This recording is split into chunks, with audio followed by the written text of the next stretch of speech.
RIC Mais Notícias. Este jornal já havia dado spoiler e ontem se confirmou. 2 dos nomes diretamente ligados à Operação Lava Jato farão parte da equipe do juiz federal Sérgio Moro quando assumir o Ministério da Justiça do governo federal. Uma delegada firme, uma delegada cuja a capacidade de atuação é incontestável. Ela é considerada a mãe da Lava Jato. Aliás, o nome Lava Jato foi dado por ela, Érica Camarena. E o superintendente da Polícia Federal no Paraná, no tempo áureo da Lava Jato, quando a Lava Jato era uma semana depois da outra, uma fase depois da outra, o doutor Rosalvo também vai com o Moro. Para o ouvinte desse jornal, nenhuma surpresa. O Mark já havia dado o spoiler aqui e ontem se confirmou. Amplia a notícia, Mark. Nós falamos inclusive do Rosalvo, lembra? Claro. Que era um dos maiores nomes da Lava Jato, pouca gente dizia isso. Portanto, como o Denian já afirmou, os primeiros nomes confirmados são de Rosalvo Franco Ferreira, ex-superintendente regional da Polícia Federal aqui no Paraná, e Érica Camarena, uma das principais delegadas da operação. Nesta segunda-feira, eles almoçaram no restaurante do Gabinete de Transição do presidente eleito em Brasília, que fica no Centro Cultural do Banco do Brasil, lá na capital federal. Rosalvo ocupou por pouco mais de 4 anos a superintendência da Polícia Federal aqui no estado, no início da Operação Lava Jato. Érica Camarena é a atual superintendente do órgão em Sergipe. Flávia Blanco, uma das auxiliares da 13ª Vara Federal, vai ser a chefe de gabinete do Ministério. Moro também deverá anunciar nessa semana o nome do futuro diretor-geral da Polícia Federal. O principal nome cotado para assumir a função é Maurício Valeixo, superintendente da Polícia Federal aqui no Paraná e amigo de longa data de Moro. Ele já atuou em Brasília na gestão do ex-diretor-geral Leandro Daiello, quando chefiou a diretoria de combate ao crime organizado. É uma bela equipe que vai sendo montada pelo futuro ministro da Justiça, Sérgio Moro. Algumas observações a respeito destes 3. Da Érica Camarena, do Dr. Rosalvo Ferreira Franco e do Leandro Daiello, que saiu, e no lugar dele entrou Maurício Valeixo. Sobre a Érica, está aí mais um caso verdadeiro de empoderamento feminino. E com a Érica não tem mimimi. Não tem mimimi mesmo. A esquerda ficou ensandecida com o trabalho de investigação que a delegada Érica Camarena fez em supostos desvios, ainda serão julgados pela justiça com mais vagar, na Universidade Federal de Santa Catarina. Desmontou a casinha de um esquema de corrupção que não ocorre só na UFSC, na UFSC. Acontece em várias universidades públicas, do esqueminha do dinheirinho lá e pra cá. A Érica desmontou em Santa Catarina. Houve uma tragédia, o então reitor não aguentou o tranco e atentou contra a própria vida. Tentou se atribuir a Érica a responsabilidade nisso. Veja que não tem qualquer cabimento. A Érica hoje está em Sergipe. É a superintendente do órgão da Polícia Federal lá neste estado nordestino. O Dr. Rosalvo é um homem que já estava na aposentadoria, volta ativa. Este daí é experiente, é um senhor já,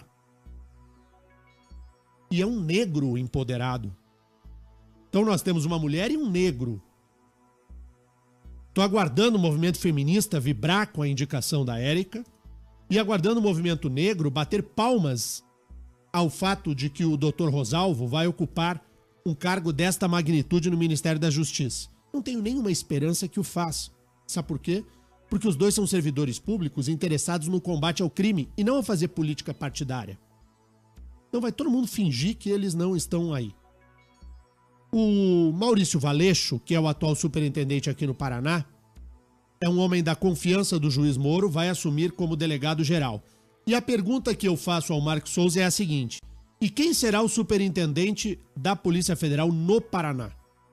Que vai que vai cuidar, não diretamente da Lava Jato, mas será a figura principal, porque vai comandar toda a Polícia Federal aqui no Paraná. Igor Romário de Paula, que é o delegado responsável pela Lava Jato, o chefe das investigações. Se nada mudar, Denian, ele deve ser o nome para assumir a PF aqui no estado. É um baita nome, é o maior entre todos, né?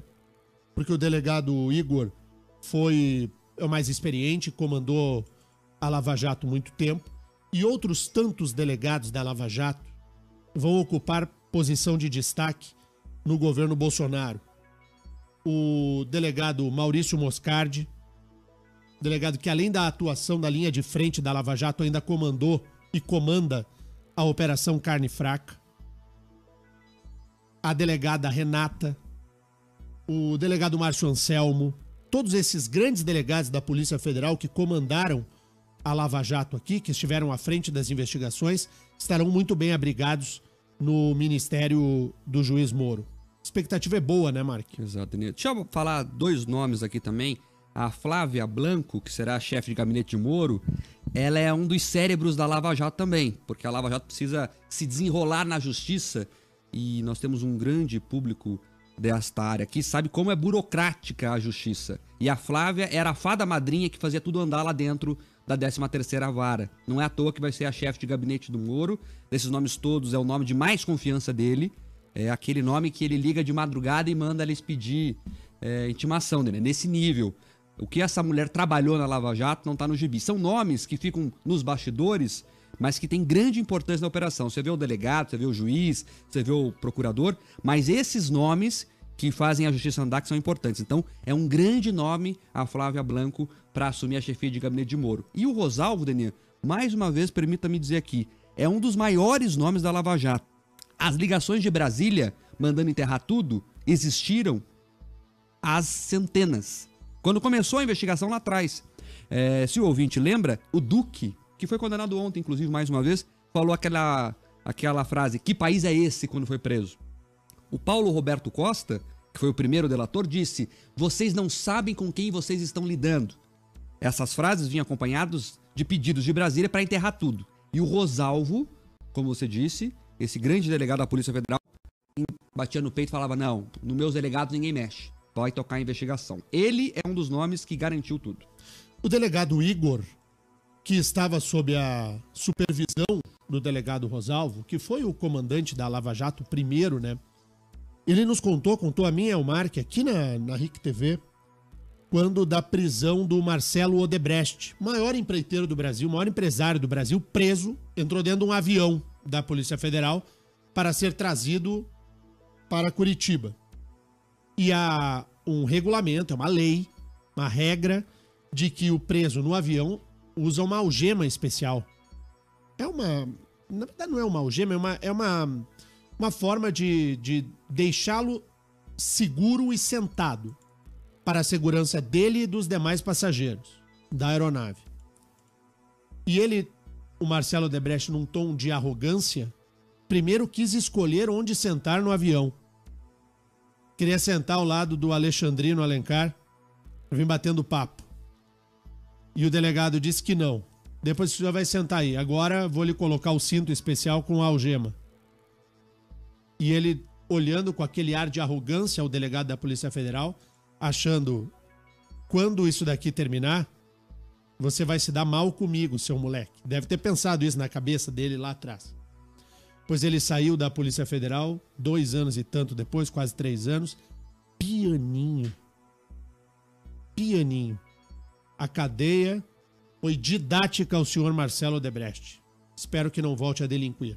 Estes homens importantes, homens e mulheres, como é o caso da chefe de gabinete e da delegada Érica Marena. Como é que é o nome da chefe de gabinete, Marcos? Flávia Blanco. A Flávia e a Érica, junto com estes delegados da Polícia Federal, o Igor, o delegado Rosalvo, o delegado Maurício Valeixo, enfim, essa composição que vai sendo construída pelo juiz Moro é de um Ministério da Justiça onde não se tolerará a falcatrua, o jeitinho. É por isso que a classe política em Brasília está apavorada. O Bolsonaro ganhou gastando 1/15 Lembra da aula de fração? É tão inusitado o valor que tem que usar a fração aqui. O Bolsonaro ganhou usando 1/15 do dinheiro que o Haddad gastou. Sobrou dinheiro, Denise. Já Sobrou. viu isso?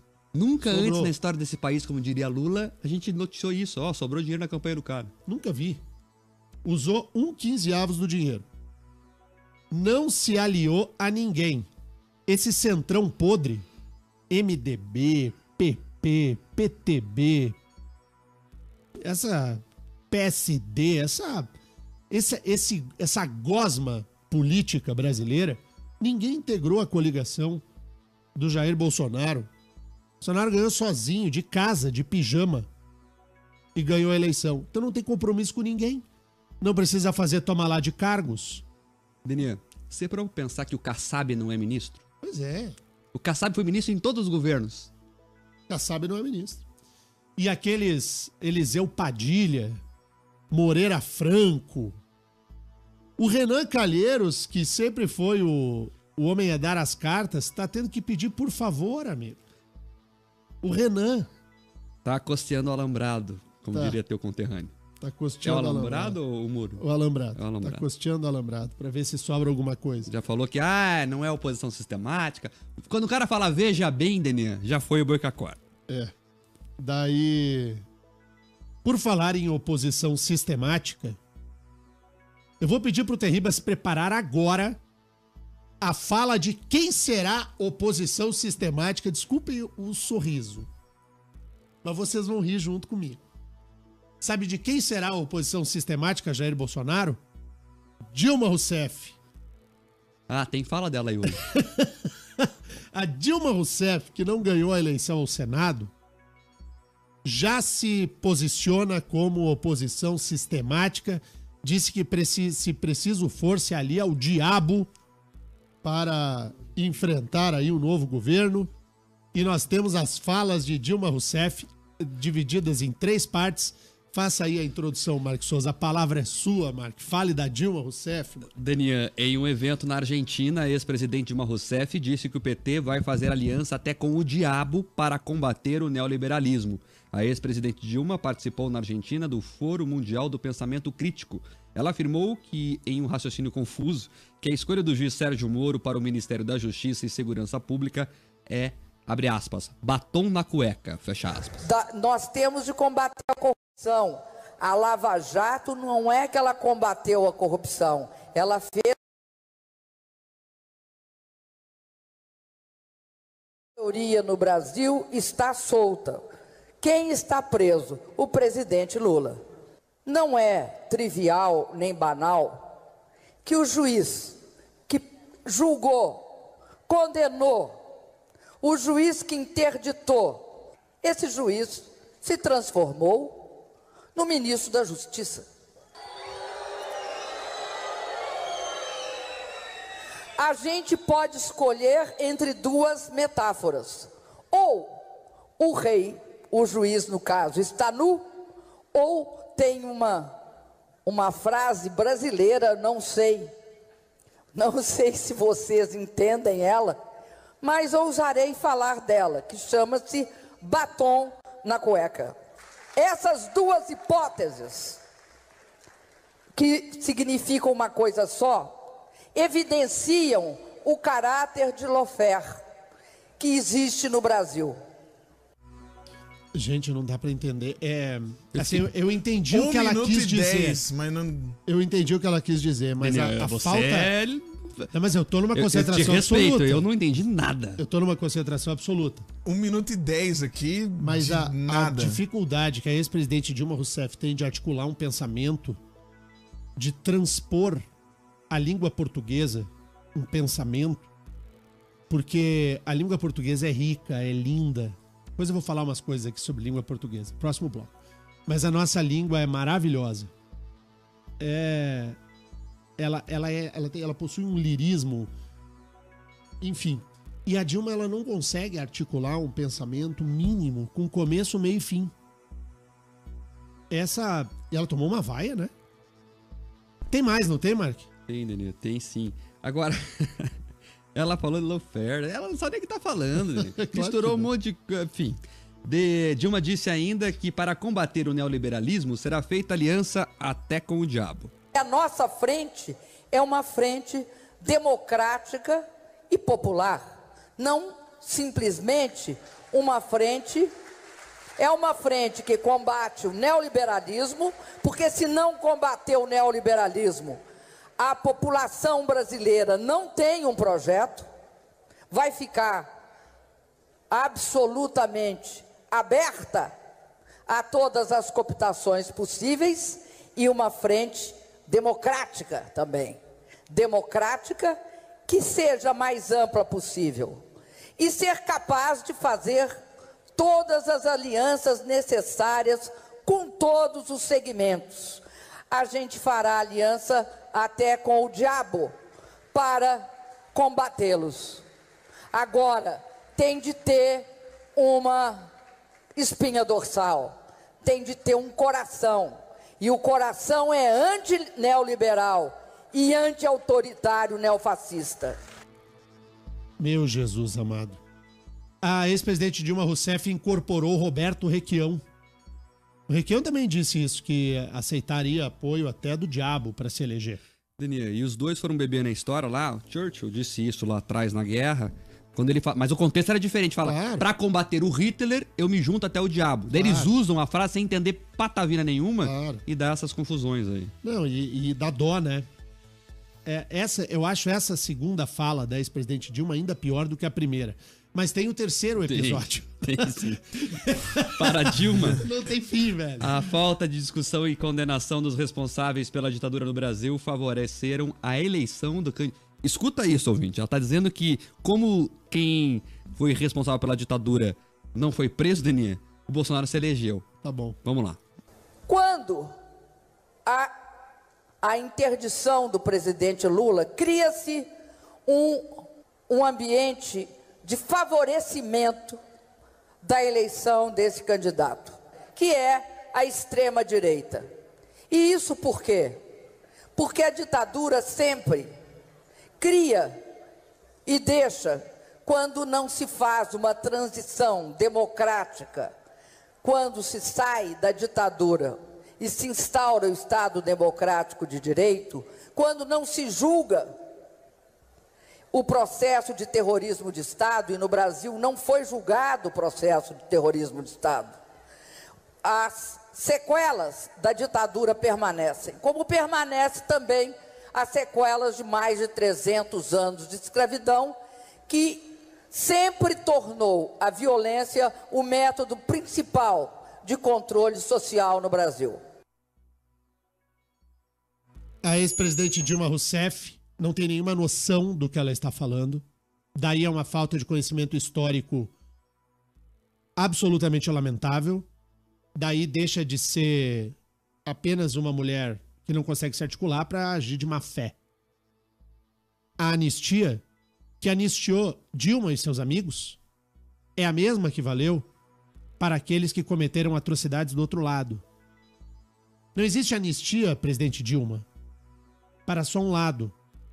Nós, como Estado brasileiro, resolvemos colocar um ponto após a ditadura e reconstruir a nossa democracia de uma maneira plural, com pluralismo político, com o foco e com o norte axiológico, ético do nosso ordenamento jurídico, como sendo a dignidade da pessoa humana. A ex-presidente Dilma Rousseff, ela se faz de tonta, porque ela não é tonta, ela só não sabe falar, mas tonta ela não é. Ela se faz de tonta para fingir que não houve comissão da verdade, ela se faz de tonta para fazer crer no exterior de que não houve pagamento de indenizações milionárias daqueles que sofreram algum tipo de perseguição no tempo da ditadura no Brasil. Nós, democratas, os democratas de verdade, não temos apreço a ditadura nenhuma. A nenhuma. Sabe como Dilma chama a ditadura cubana? O modelo de democracia de Cuba. Não admite ser uma ditadura. Sabe como Dona Dilma e o PT, os dois, chamam a ditadura na Venezuela de modelo de democracia venezuelano? Então, Quando é ditadura de seus amigos, é bonito. Como é ditadura dos seus inimigos, vem atribuir ao processo de anistia, de reconstrução da nossa democracia com a Constituição de 88 como algo falho que levou à eleição de Bolsonaro. Não. O que levou à eleição de Bolsonaro são 3 pontos. Primeiro, a repulsa ao PT, ao seu governo, ao que a senhora representou, a roubalheira da sua administração, a roubalheira do preso que agora cumpre pena antecipadamente aqui no bairro Santa Cândida. Há um comportamento conservador brasileiro, que é tradicional, que a senhora sabe, porque foi presidente enorme desse país, e principalmente porque ninguém mais aguentava tanta bandalheira. Bandalheira que a senhora aplaude e bate palmas. Essa mulher desconectada das palavras não se elegeu senadora em Minas Gerais. O outro que falava que ia se aliar com o diabo não se elegeu senador aqui no Paraná. E tantas pessoas foram varridas da vida pública por vontade majoritária da democracia que a Dilma critica. A democracia só serve quando elegeu o Lula e ela. Quando elege os seus adversários, a democracia não serve. Quem pensa assim é ditador, é autoritário e não democrata. Eu tenho pena da Dilma. Pena da existência, porque que mulher lamentável. E esta mulher presidiu o Brasil. Bem feito pra nós. Para que a gente aprenda e nunca mais cometa o erro. Denei, fazendo uma conta rápida aqui, a Dilma falou, ditadura que não deixa a democracia no Brasil sobreviver até hoje. Vamos lá. Fernando Henrique se elegeu 2 vezes, era contra a ditadura. Lula se elegeu 2 vezes, era contra a ditadura. Dilma se elegeu 2 vezes, era contra a ditadura. E a ditadura não deixou ninguém se eleger, segundo ela? É só pegar a história recente. É por isso que eu tô dizendo. Uma coisa é o discurso da política e outro é o da má fé. E ela age de má fé. Ela violenta a história brasileira. Ela violenta a história de uma democracia que está em construção, a nossa. Só que democracia para petista só vale se for para eleger a eles mesmos. Porque quando o Fernando Henrique ganhou a reeleição, em janeiro ainda a CUT foi à rua com o Fora FHC, que daí não valia. Aí o Fora Dilma era golpe. Fora Dilma é golpe, o Fora FHC era legítimo. O impeachment do Collor é legítimo, o impeachment da Dilma é golpe. A eleição da Dilma e do Lula é a vitória da democracia. A eleição do Bolsonaro é a volta da ditadura. O PT é o pior remédio para a democracia brasileira. Porque ele é um placebo. Ele não serve para nada. Ele é uma pílula de farinha. Ele só serve para nos levar ao fundo do poço, de desmerecer todas as conquistas que são nossas. Conquistas verdadeiras da democracia. A ex-presidente Dilma Rousseff é de dar pena e raiva. Denise, sabe que, vou confessar uma coisa aqui, quando tô a fim de rir, o nosso colega aqui de Jovem Pan, Augusto Nunes, talvez um dos jornalistas mais brilhantes em atividade, ele lá atrás, isso há 10 anos atrás, ele criou um alter ego, um nome falso, chamado... agora esqueci o nome do... É um nome tipo Sandoval, uma coisa assim. Eu sei do que tu tá falando. Eu já lembro aqui. E daí o Celso Arnaldo. Celso Arnaldo. Que era uma personagem que ele criou pra buscar o discurso de Dilma. Daí ele falava, o caçador de cretinices. E às vezes eu entro no blog do Augusto pra dar risada. E ele pega cada pérola da Dilma, mas isso quando a Dilma era super heroína, quando se elegeu, quando se reelegeu, enfim, o Augusto Nunes foi um dos primeiros do país a falar, essa mulher não fala nada com nada. E aí eu fico rindo sozinho. Aqui tem cada absurdo, né? Lembra aquela que ela fala atrás de cada criança tem um cachorro? Não, tem várias. Não, e tem uma da ex-presidente Dilma. Essa fez pouco sucesso nas falas da Dilma, uma em que ela comenta a não convocação para a Copa do Mundo do Ganso e do Neymar. Você já viu essa, Mark? Aquela fala da não convocação do Ganso e do Neymar é de chorar de rir a opinião de Dilma Rousseff sobre não convocar o Paulo Henrique Ganso e o Neymar. É de chorar. Tem uma outra, quando ela vai participar de uma entrevista, não sei o que, alguém pergunta pra ela que livro que a senhora tá lendo. E aí ela fica com a cara... Ai, presidente Dilma. A senhora foi sem deixar saudade e não deixou saudade alguma no povo mineiro também, né? Que apertou um botão de... mandou a Dilma pro espaço sideral. O momento é do ouvinte na Jovem Pan. Daniel, o pessoal participa aqui, o Marlon Teres, pela live, é irônico aqui, ó. Bom dia, Dilma Rousseff participando de um fórum de pensamento crítico? É meio contraditório, né? Brinca o ouvinte aqui com a situação. O Luiz, de Curitiba, dizendo que, enfim, que é bom que esse tipo de gente que pensa como a Dilma seja oposição, assim facilitam as coisas ao Bolsonaro. Também tem o Vando de Almeida, de São José dos Pinhais, dizendo que, Daniel, eu bebo das suas palavras quando você fala da Dilma.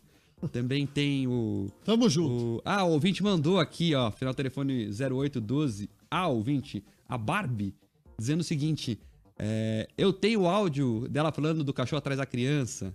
Tem aí? Ela mandou aqui, depois a gente coloca no ar, né? Você tem aí, Tê? O Tê já separou, olha só, esse é um clássico, que a Dilma tem... Ela fala tanta merda que tem clássicos especiais. Esse é um clássico, vamos lá. Se hoje é o dia das crianças, ontem eu disse que criança... O dia da criança é dia da mãe, do pai, das professoras. Mas também é o dia dos animais. Sempre que você olha uma criança, há sempre uma figura oculta, que é um cachorro atrás. O que é algo muito importante. Cara, é maravilhoso.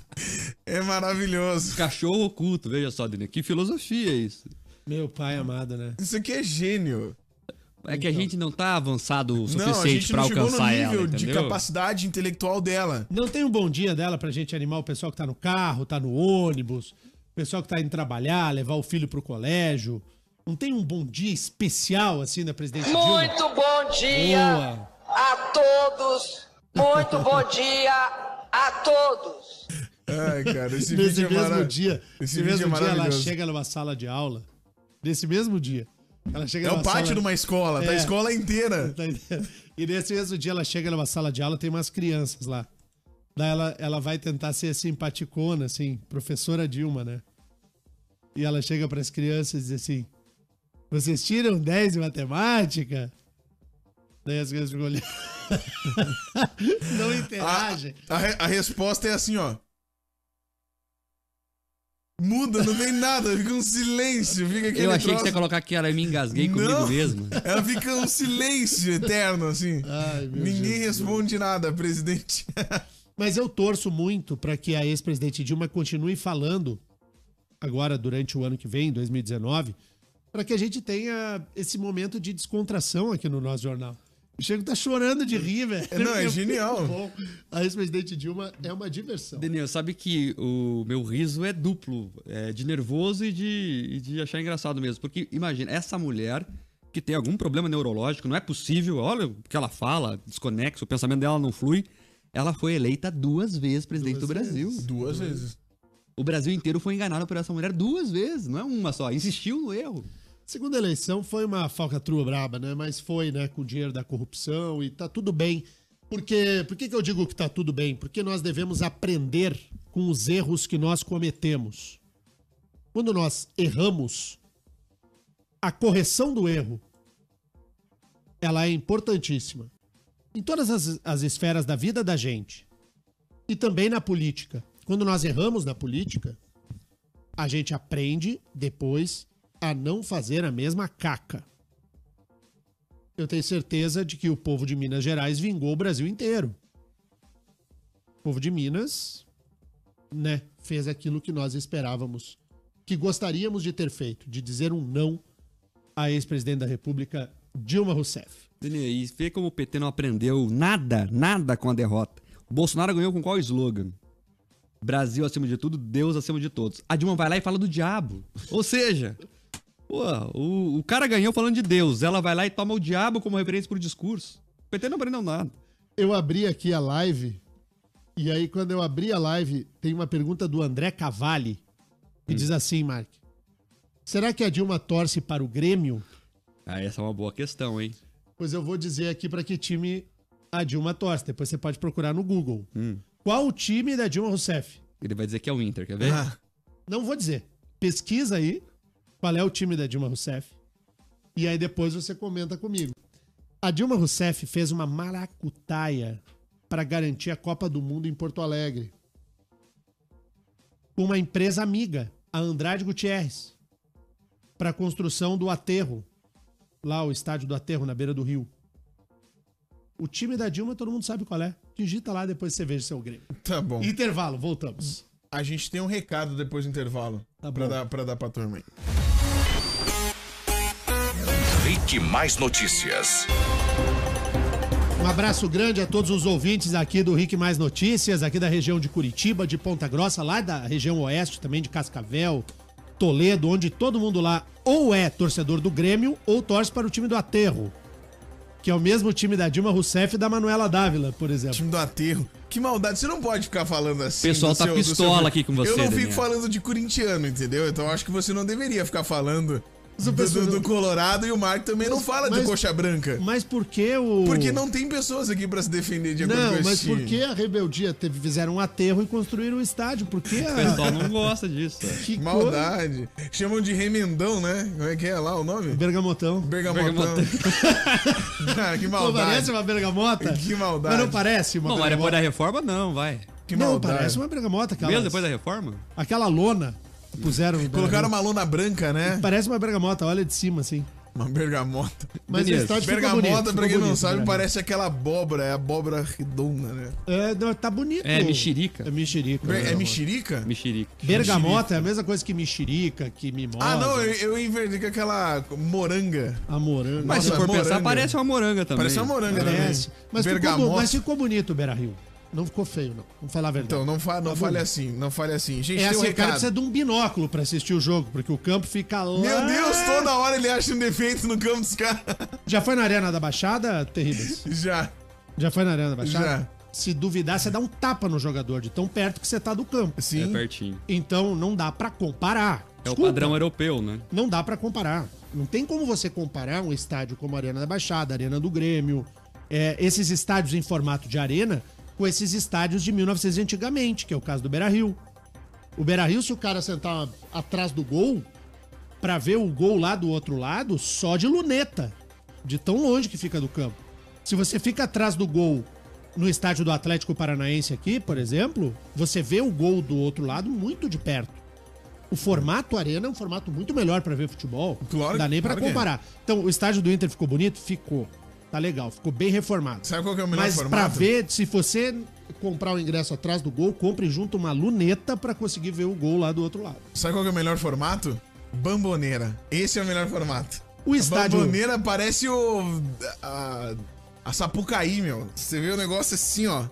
de cima. É um negócio absurdo. O estádio novo do Palmeiras ficou formato de arena. Do Allianz. O estádio novo do Corinthians ficou em formato de arena. Os estádios antigos ficaram em formato esse oval, ovalado. Que se você tá no meio do campo, até o escanteio... É um horror. Não, se você tá até o escanteio, você vê o jogo bem. Se você vai pras ferraduras, se você vai pra trás do gol, aí você não vê o jogo direito. Porque é lá na Conchichina o outro lado. Fazer o quê? Ah, é pra passar pano aqui num desenho de estádio aqui. Todos que fizeram assim ficaram desse jeito. Fazer o quê? É verdade. Daniel, fazer 2 registros aqui rapidinho só. O Carlos Gasperini, nosso ouvinte, me lembra aqui. Eu acho que me expressei mal. Quando eu disse que o Augusto colocou o Celso Arnaldo como personagem, o Celso Arnaldo existe mesmo. Ele até lançou um livro que é o Dilmês, o idioma da mulher sapiens. Então, quem quiser entender a Dilma, tem esse manual aí. É que ele alçou o Celso Arnaldo como personagem, mas o Celso Arnaldo existe, é um jornalista que pesquisou o que a Dilma falava. E, Daniel, tem um ouvinte aqui, final do telefone 3688, não colocou o nome, infelizmente, o Luiz, pergunta o seguinte, sobre a Rosemary Noronha, que era uma assessora de Lula. A gente não vai falar dela ainda, mas calma, que a Lava Jato vai avançar nesse sentido, viu, Luiz? Se acalma aí que você vai ter notícia dessa mulher ainda, ela é assessora direta de Lula, as investigações vão avançar em torno dela. A Rose do Lula, como ela era chamada, né? O deputado federal Paulo Martins, ouvinte desse jornal, me manda uma mensagem aqui dizendo o seguinte: Dilma foi presidente do Conselho da Petrobras para garantir a viabilidade do Petrolão, como prêmio pelos seus malfeitos, ganhou a vaga de candidata à presidência da República pelo PT. Portanto, Dilma é corrupta e não deveria estar dando palestra, deveria estar presa de macacão laranja e passando caneca na grade. Esse é o posicionamento do deputado federal Paulo Martins, que vai à Câmara a partir de fevereiro e vai falar isso na cara do PT. Vai ser bom de ver. Na cara da Glaze, será? Ah, vai, né? Você não acha que o Paulinho vai se intimidar pra senadora e que será deputada logo ali na frente? Eu quero ver essa discussão, Daniel. Transmitiremos aqui no jornal, inclusive, os bastidores dela. E o Paulinho fica falando essa coisa de passar caneca na grade. Toda vez que ele me fala isso, eu penso na cena. De passando a caneca na grade. Sabe aquela cena do Sim. preso passando a caneca, blá, blá, blá, blá, blá, fazendo barulho? Pô, pra que falar isso, velho? Aquela caneca de alumínio. Maldade, Sabe né? aquela caneca de alumínio? Sim. Que você fica passando na grade? Mas assim? é que o Lula não pode fazer isso, sabia? Não tem grade. Não tem grade, é uma porta normal, uma janela que dá pra um corredor, então o Lula não tem grade pra passar a caneca. Então. Que beleza. Muito bom. Manda o teu recado aí, Thaís. Bom, gente, a gente tem um recado muito importante para os homens. Você sabia que disfunção erétil e ejaculação rápida é mais comum do que você pensa e tem tratamento? Pois é, você pode falar com a Master Medical, a número 1 em saúde sexual masculina. A Master Medical é uma clínica com a mais completa estrutura, onde você é atendido por profissionais altamente capacitados. A Master Medical utiliza aí os melhores e mais completos tratamentos com medicações e tecnologia de última geração pelo valor mais acessível do mercado. Na Master Medical não tem intervenção cirúrgica. O tratamento é personalizado por uma equipe multidisciplinar e você pode contar com 4 clínicas espalhadas pelo Brasil: Belo Horizonte, Rio de Janeiro, Curitiba, Salvador e Porto Alegre. A Master Medical é autorizada pelo Conselho Federal de Medicina, oferecendo total segurança para seus pacientes e atua de acordo com as normas de excelência do Código de Ética Médica. Ligue agora e já agende aí a sua consulta no 4020 8811, 4020 8811 e agende já a sua consulta na Master Medical, parceira aqui do Rick Mais Notícias. Legal. Mark Souza, ouvintes, e vamos para o intervalo. Daniel, tem muitos ouvintes aqui, mas vários mesmo reclamando aqui da sua opinião sobre os estádios, dizendo que o estádio do Grêmio é da OAS e que o Grêmio tem que pagar aluguel para empreiteira. Verdade. Um deles é o isso. Bailo. É verdade. É verdade. É uma vergonha. O modelo de negócio que foi firmado entre a antiga diretoria do Grêmio e essa empreiteira corrupta chamada OAS. A arena é do Grêmio / OAS. O Grêmio paga prestação, igual a gente que compra carro financiado, fica pagando todo mês lá. O carro é nosso, mas é do banco, né? Se a gente não pagar, o banco vai e toma. É a mesma coisa com a arena do Grêmio. Mesmíssima coisa. O ouvinte que acha que eu vou ficar incomodado com isso, por que eu ficaria incomodado? É uma barbaridade. Fizeram o Grêmio, essa diretoria que saiu, a diretoria fez o Grêmio assinar um contrato vagabundo com a OAS. Você acha que eu gosto que eu vou passar pano em corrupto porque é do Grêmio? Quem tem esse pensamento é um pensamento ridículo. Eu torço pro clube, eu não torço para o estádio. O que eu tô falando do Beira-Rio é que o Beira-Rio só foi construído com dinheiro da corrupção da Andrade Gutierrez. Só por isso. E tô dizendo que o Beira-Rio é ruim de ver jogo. Ué, o Maracanã também é ruim. Aliás, o Maracanã custou 3 Beira-Rio. E é um estádio ruim de ver jogo. Se você fica atrás do gol, você não vai ver gol. Tá lá na PQP. E é injustiça criticar o estádio do Coxa, o Couto Pereira, que é tão ruim de quem fica atrás do gol quanto os outros. Mas por que não dá pra criticar o estádio do Coxa? Porque o estádio do Coxa não é um estádio moderno. Não foi feito um estádio novo. Não foi feita uma reforma pra Copa do Mundo. É ruim ver o jogo no Coxa? É. Se você tá na linha do meio do campo, é maravilhoso. Se você tá atrás do gol, luneta. Binóculo. Senão, não vê direito. Mas o pior de todos é atrás do gol da Vila Capanema. Atrás eu do gosto gol. da Vila, Daniel. Eu acho a Vila simpática. Eu gosto do Pinheirão. O Atlético foi feliz já na Vila algumas Pinheirão, vezes. Pinheirão tem árvore no meio do campo já. Entendeu? Já tem uma árvore ali já. Uma vez eu vi um jogo do Brasil no Pinheirão.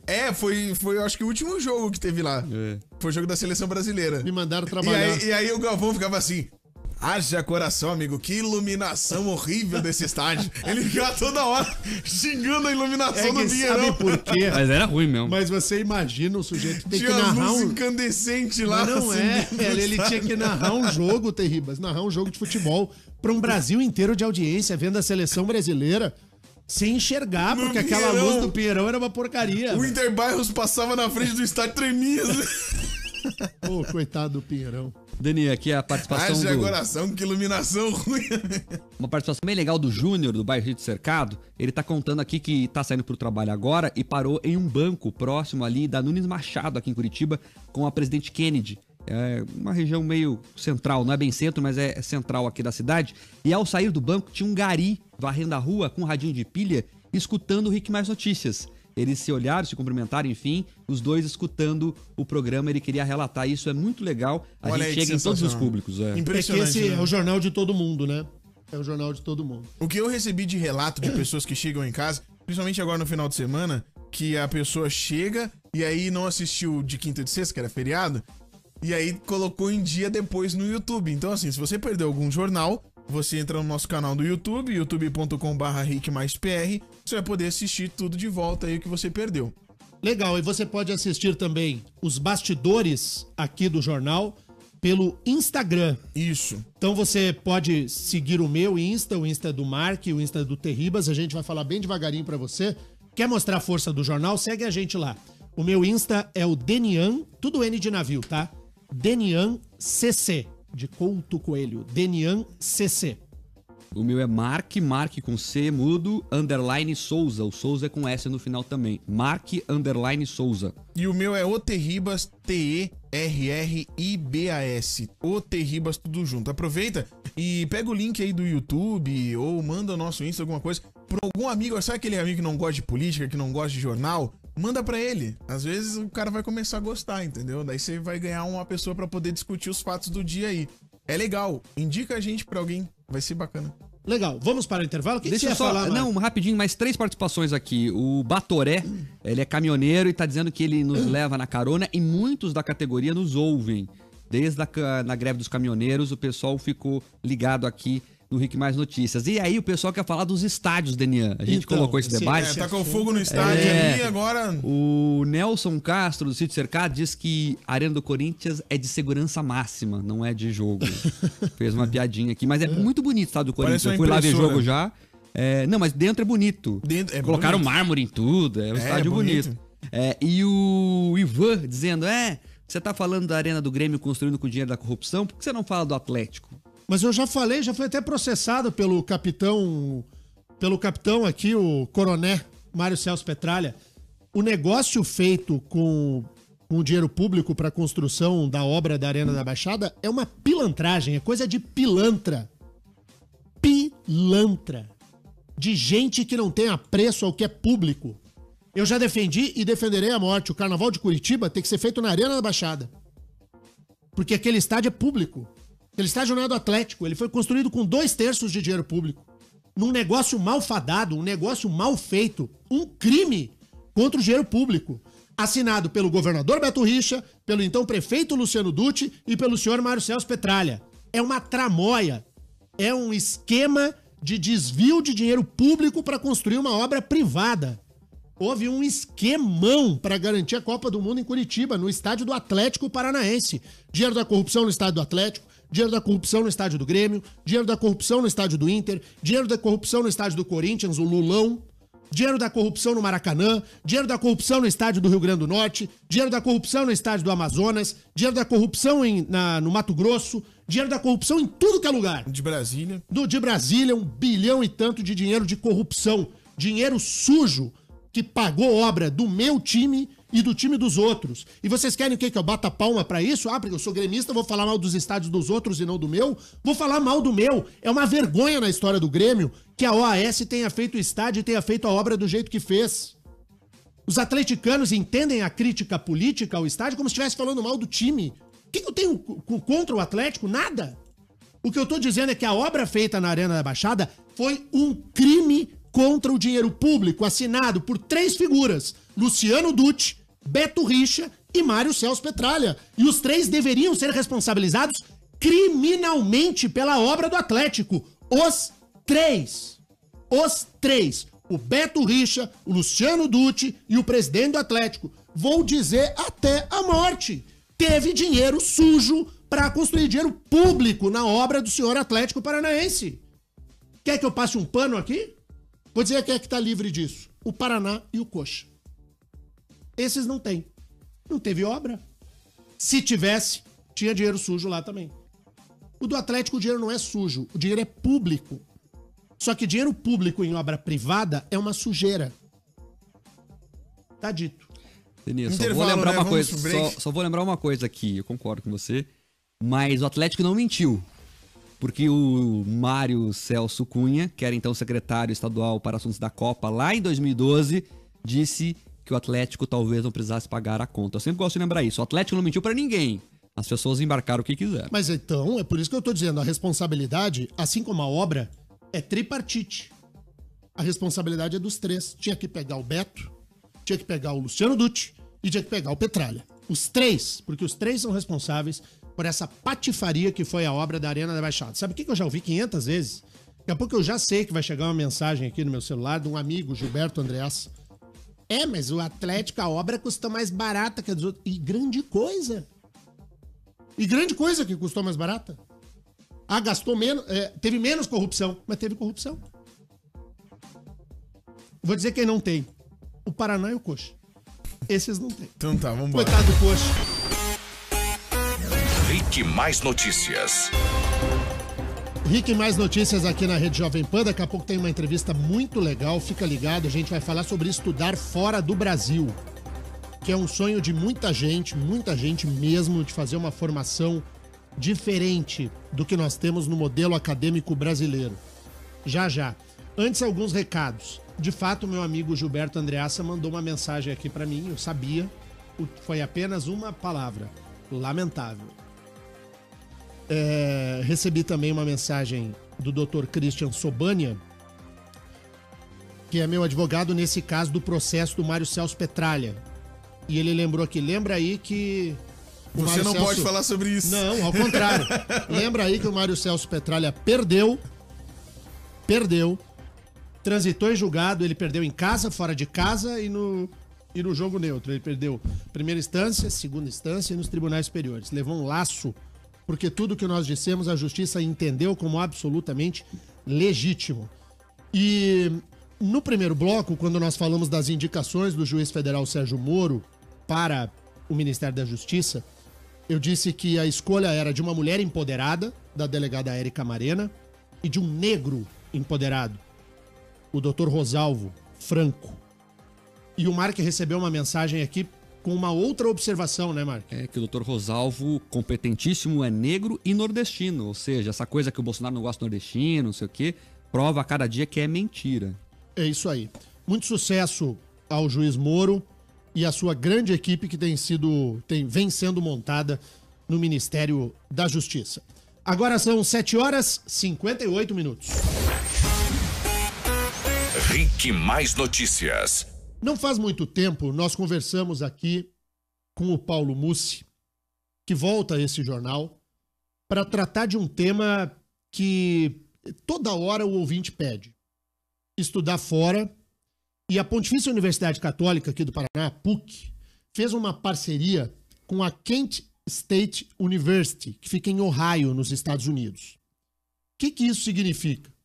Que um aluno brasileiro pode fazer a sua formação na PUC e lá em Ohio, nos Estados Unidos, e possuir um diploma que tenha essa possibilidade de uma espécie de dupla titulação por uma universidade brasileira e por uma universidade norte-americana.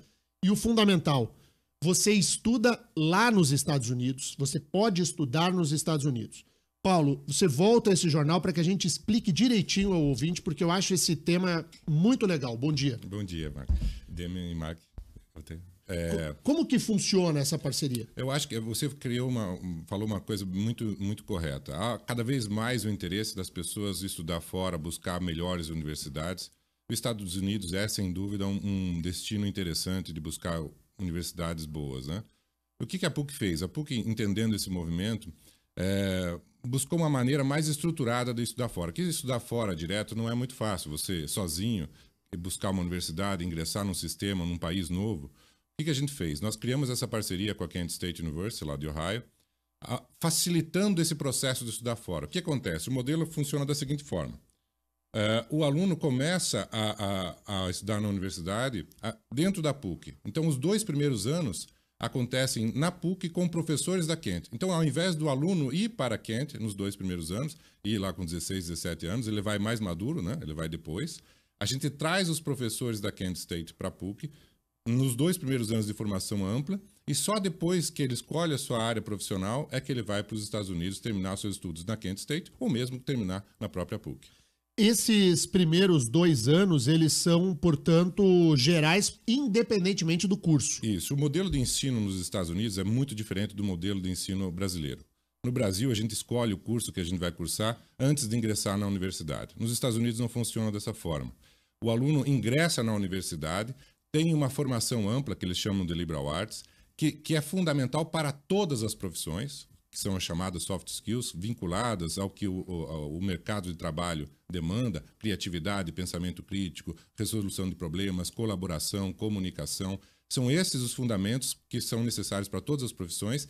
E esses 2 anos comum, né, que é comum a todas as profissões, é que acontece dentro da PUC. E só depois que ele escolhe a sua profissão, com mais consciência, mais maturidade, que ele opta por concluir o seu estudo ou na PUC ou na Kent State. E ele vai lá para os Estados Unidos e termina lá mesmo, com visto bonitinho, não tem problema algum quanto a isso. Nenhum problema, porque o aluno o aluno desde o seu primeiro dia de aula é aluno da PUC e da Kent State. E ele mora lá na universidade, como a gente vê nos filmes dos Estados Unidos. É isso. Então, ele no primeiro 2 anos ele fica aqui na universidade, alunos de fora de Curitiba têm buscado também algumas residências, não dentro da PUC, mas quando ele migra para a Kent State University, a Kent State tem diversos dormitórios dentro da própria universidade.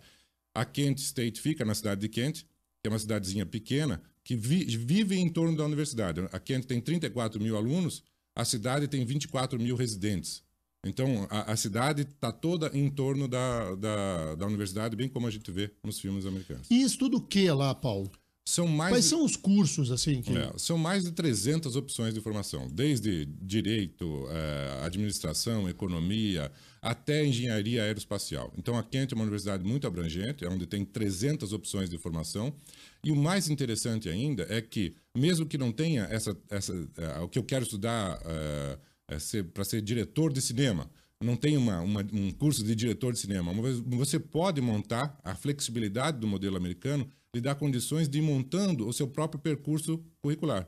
Você pode ir escolhendo diversas disciplinas, onde você vai adquirindo essas habilidades. No final, você vai ter um diploma, obviamente, da Kent State e um diploma da PUC do Paraná, mas com as habilidades necessárias para aquela profissão que você quer seguir. E você, com o diploma da PUC, claro, você será formado pela Pontifícia Universidade Católica, que é uma maravilhosa universidade. Você é formado pela PUC e pode trabalhar tranquilamente no Brasil. Uhum. E com esse diploma da Kent lá nos Estados Unidos, você pode postular futuramente também uma posição no mercado norte-americano. Não haveria problema nisso? Nenhum problema. Na verdade, até todo aluno que está com visto de estudante e recebe um diploma de uma universidade americana tem automaticamente 1 ano para trabalhar nos Estados Unidos. Esse visto é estendido para trabalho nos Estados Unidos. E o diploma já dá direito a esse ingresso. Caso ele consiga um emprego, porque que o visto de trabalho é sempre vinculado a já uma oferta concreta de emprego, caso nesse 1 ano ele consiga um emprego, ele pode estender ad infinitum, né, cada uma dessas situações.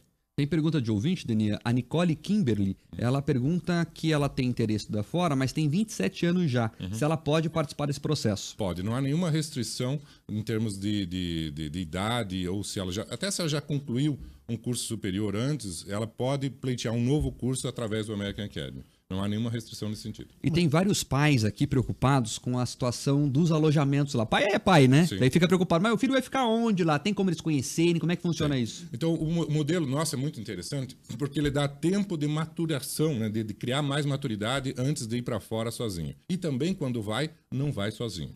Então, o que acontece? O aluno, nesses 2 anos, ele vai ganhando mais maturidade, obviamente, vai conhecendo a universidade. Ele tem um período na hora das férias, onde ele vai passar um mês, na verdade, menos de metade de um mês lá na Kent conhecendo, visualizando o que tem lá, as diversas opções. E quando ele vai para lá, ele não vai naquele dormitório que parece só uma festa o tempo inteiro, mas não é só filme. Não é só filme, né? Mas American ele vai Pie, para lá numa imersão. A ideia do dormitório dentro da universidade é para facilitar um processo de aprendizagem imersiva. Que o aluno está o tempo inteiro aprendendo. As residências, elas são temáticas. Cada residência tem um tema específico. Tem uma residência estudantil que é o tema empreendedorismo, uma residência estudantil que o tema é saúde. Então, a residência não é só um local de dormir, de morar efetivamente, mas é também um local de aprendizagem. E eles podem conhecer isso ao longo desses 2 anos que eles estão dentro da PUC. O Facebook, ele foi criado dentro de um dormitório de uma universidade. Um brasileiro, né, participou, o Eduardo. Escreve no vidro, inclusive. Ele pega uma caneta, tipo caneta hidrográfica, escreve no vidro a ideia junto com o Mark Zuckerberg. Então, quando a gente fala de imersão, é importante a gente saber que nossos jovens, os jovens brasileiros, estarão numa grande universidade americana onde a cabeça é feita para pensar de um jeito diferente da caixinha do povo brasileiro. A gente é levado a uma ideologização a vida toda de que quando chegamos na universidade a gente transforma a universidade num grande colegião. A universidade é um colégio. Enquanto nos Estados Unidos você desconstrói a ideia de um colégio e o aluno, ele é dono da sua própria formação. Por isso que esse programa é tão bacana. Por isso que eu acho muito legal. Pois é, e a pergunta é o seguinte, professor. Quando começa assim, você começa a fazer o curso, mas você não escolhe para que área que você quer atuar. Qual a tendência das pessoas? Elas vão mais para que áreas, geralmente, quando passa para esse período de, agora eu vou me formar em tal coisa? A gente tem, claro que como você não precisa escolher a sua área antes de ingressar, o que a gente tem? A gente tem o que a gente chama de um aconselhamento estudantil ao longo desses 2 anos. Então tem um profissional responsável que vai ajudar o aluno a escolher. Então não é que ele vai ficar livre lá, não. Vai ter uma pessoa para auxiliar ela. Vai ajudar ele nessa escolha, o que é mais adequado. Geralmente essa escolha vai acontecer na metade do 2º ano, né, onde ele já vai ter conhecimento melhor sobre isso. E tem uma consequência bem interessante dele não escolher. Que diferentemente do que acontece no Brasil, quando você ingressa numa universidade e escolhe bem, vamos imaginar que você já queira, não precisa, já sei o que eu quero fazer, tudo bem, ótimo. Mas quando você ingressa aqui no Brasil, dentro de uma universidade, você convive com as pessoas que fizeram a mesma escolha que você já fez. Isso limita um pouco até mesmo o nível de aprendizagem. O que tem no modelo americano, como diversas pessoas têm lá, gente querendo fazer direito, medicina, engenharia, negócio, economia, todos convivendo na mesma sala, você tem uma diversidade diferente. Vai ampliando a tua visão de mundo de uma forma muito, muito característica. Professor, rapidinho aqui por causa do tempo, bate bola. Juliano pergunta, precisa fazer vestibular? Não, um processo de seleção é um processo de seleção americano, onde a gente utiliza a nota dele do ensino médio, uma entrevista e o teste de proficiência em inglês, porque é a língua onde o curso vai ser ministrado. O Erion, é preciso saber falar em inglês e escrever ou aprende lá?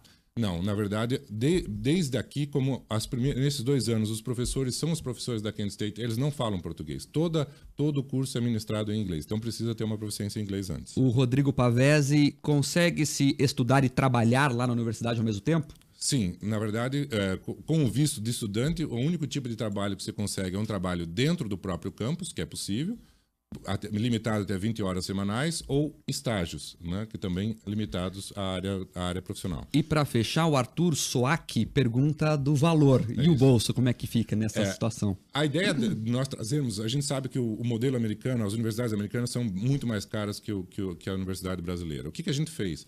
A gente conseguiu, nessa parceria, baratear em quase 50% a mensalidade da própria Kent.